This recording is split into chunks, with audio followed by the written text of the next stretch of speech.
I'll never forget the first time I heard this music. It was 8th grade and someone had installed Unreal Tournament Game of the Year Edition on every computer in the computer lab.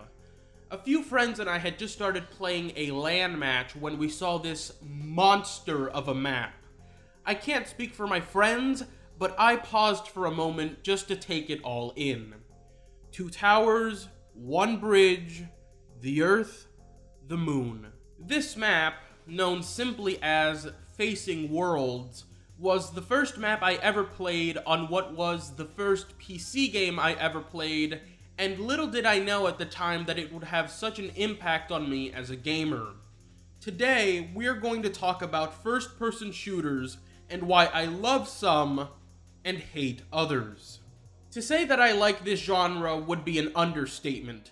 Of the 41 games I currently have installed on my PC, 24 of them are first-person shooters. The first I ever played was Unreal Tournament, and there could not have been a more perfect game to start out with. With its competitive multiplayer nature that focused solely on killing enemies, it left the door open for me to be influenced by other, more complex shooters, but it also at the same time exposed me quickly to what a shooter was when it was just shooting. A game like Unreal Tournament comes down to movement and gunplay, which were essential in shaping the way I'd view later games in this genre. Unreal Tournament's movement is fast and grounded. You never feel like you're moving too slowly, but you also never feel like you're floating when you come to a stop. This is, in my opinion, the best style of movement for a shooter. Unreal Tournament's gunplay is nearly impeccable. Of the 13 weapons the game has, almost all of them fire some sort of projectile or beam at the opposing player. Some even have tracer rounds every 3 bullets, showing you exactly where you're hitting your enemy. And of course, this applies to the enemy gunfire as well, making it easier to evade their attacks because you can actually see them. This is, perhaps, what stuck with me most about the game. The ability to always see where your rounds are going. A feature like this, coupled with the subsequent enemy reactions when being shot, makes for gunplay that actually has impact. A rather underrated aspect of Unreal Tournament's gunplay is crosshairs. I always chose the single dot, as it made it very clear where I was going to be firing and what body part I was shooting at. All the crosshairs in this game are as tight as they can be and are designed to be as accurate as possible. Sound plays a big role in whether or not gunplay is impactful as well, and the sound design of the weapons in this game is top-notch. Overall, Unreal Tournament was tremendously influential to me. It was the only shooter I played for a long time until I decided to pick up the first game in the series, Unreal. As good as it was, Unreal Tournament was a multiplayer-based shooter with little in the way of story. Unreal was my first exposure to an FPS with a single-player campaign, and this is another game that began molding the way I'd see other games in the future. Right off the bat, Unreal introduced me to the concept of a silent protagonist. In the game, you play as a female only ever referred to as Prisoner 849. She doesn't speak at all in the game, leaving you to absorb most of the story through messages that other people have left before they died. Unreal also introduced me to the 2 most amazing features ever, Quick Save and Manual Save. With Manual Save, you could leave the game at any time, save, and exit the game entirely. With Quick Save, you could press F5 on your keyboard and the game would save automatically. Yes, this is actually a feature that existed in video games. While Unreal Tournament showed me how good AI could be, Unreal took that a step further with AI that could dodge your projectile weaponry. The Scar would roll out of the way of your rockets and make combat slightly more unpredictable. Only adding on to this was Unreal's health system. Health packs were scattered through levels, but if you were low on health, you'd stay low on health until you found one, making the combat that much more intense. Fighting off enemies that could dodge your non-hit scan attacks with low health really added tension and a sense of urgency to the fights. When I finished up Unreal and its worthy expansion pack, I picked up Unreal 2: The Awakening, and thought I'd have a blast, but I couldn't have been more wrong.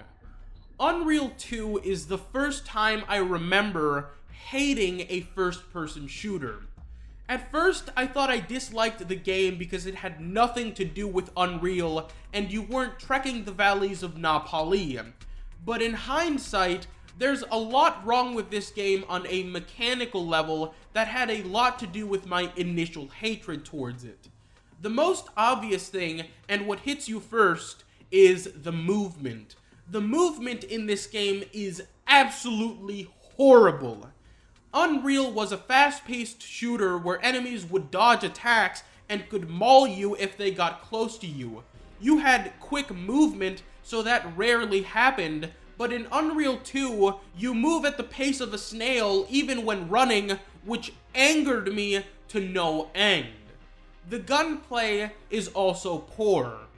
The assault rifle you get at the beginning feels like a pea shooter due to a lack of tracer cues, but more importantly, bad sound design. Unreal 2 also has a lean feature, but it's useless as you can't fire your weapon when using it. The game isn't all bad though, as it did introduce me to scripted gameplay with NPCs and reload animations. So now that we've established what I like in a shooter and dislike, there's one more game that made an enormous impression on me and cemented the way I would forever look at shooters. I'm sure most of you already know what this is, but it's getting an intro anyways.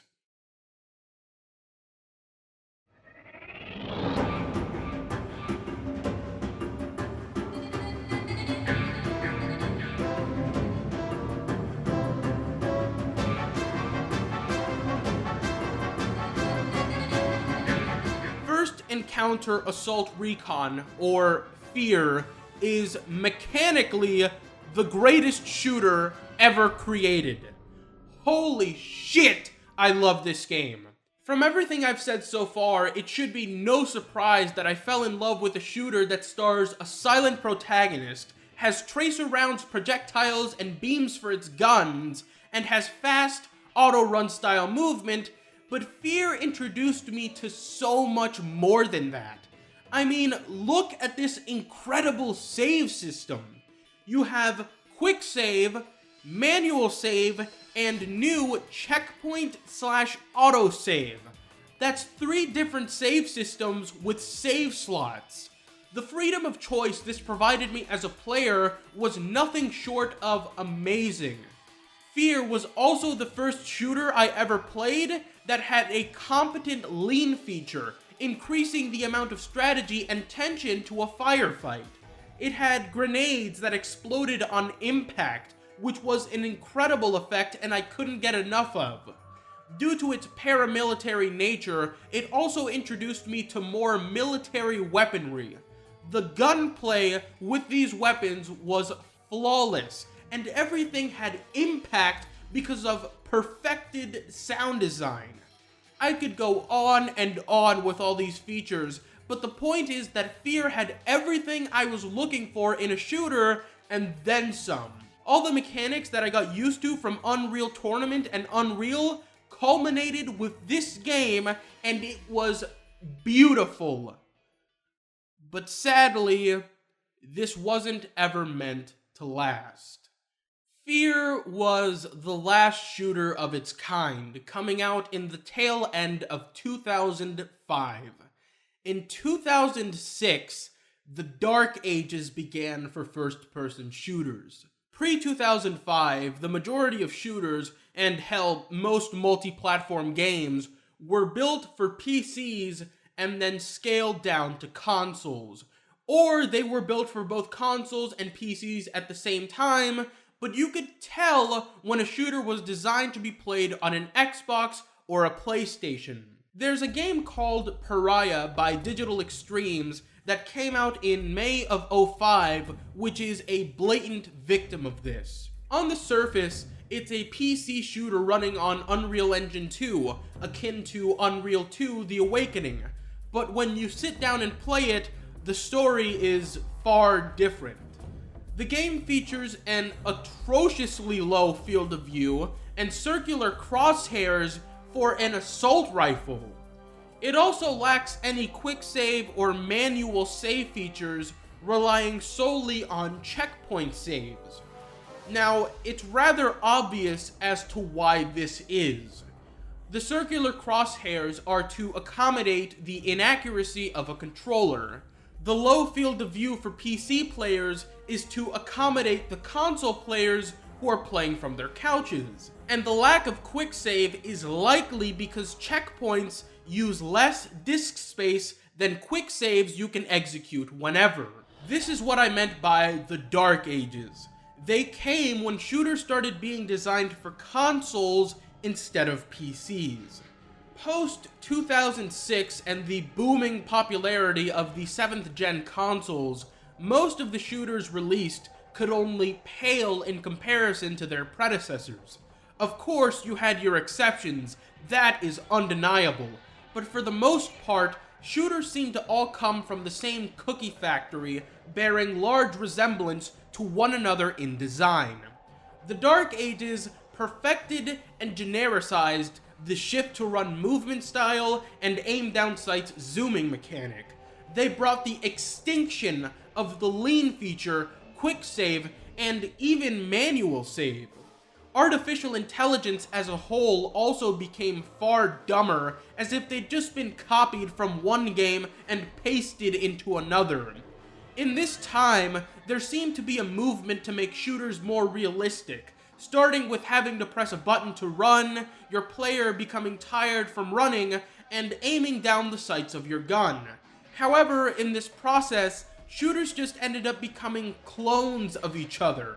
It's important to note that I don't think most of these newer mechanics are inherently bad, but they're bad in most of the games I can name with them because they have no business being there. If you ever wanted to know why I dislike F.E.A.R 2, it's probably obvious by now. What used to be a fast-paced shooter was now a far slower shooter with shift to run slowing the player down and being incredibly annoying. The lack of a lean feature mucked up most of the fights for me, and the newly added cover system was garbage.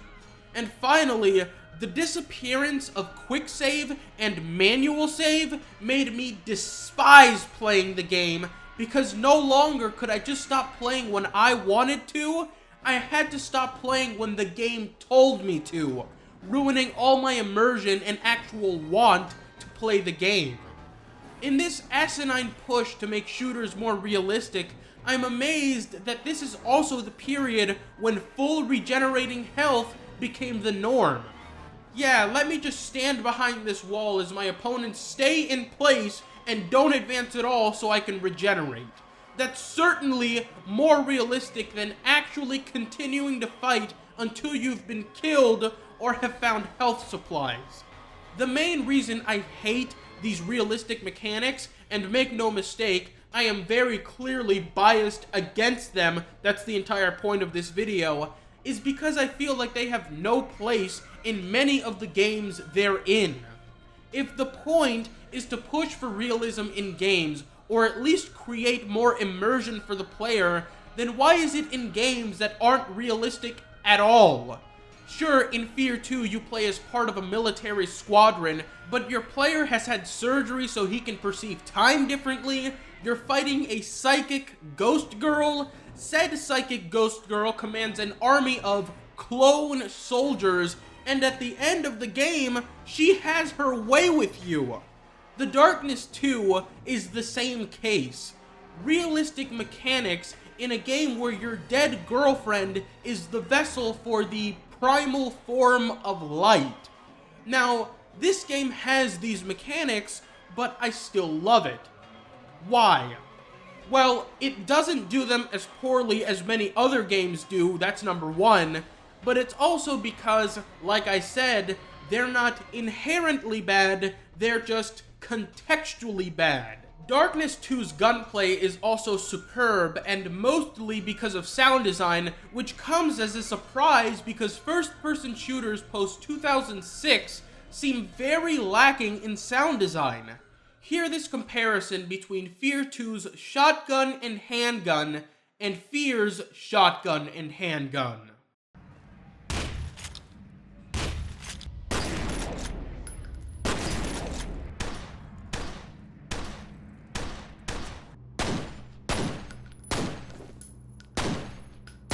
I could go on and on about this topic for days, but I think you guys get it. Screw it, I'm going to rant about quick saves for a second. I can't believe they took this feature out of games, and even more, I can't believe people defend this action. Quick saving was an amazing feature that allowed you to save whenever you wanted, wherever you wanted. There's some that have called it official God mode and say that it strips a game of any difficulty, but that's complete bullshit.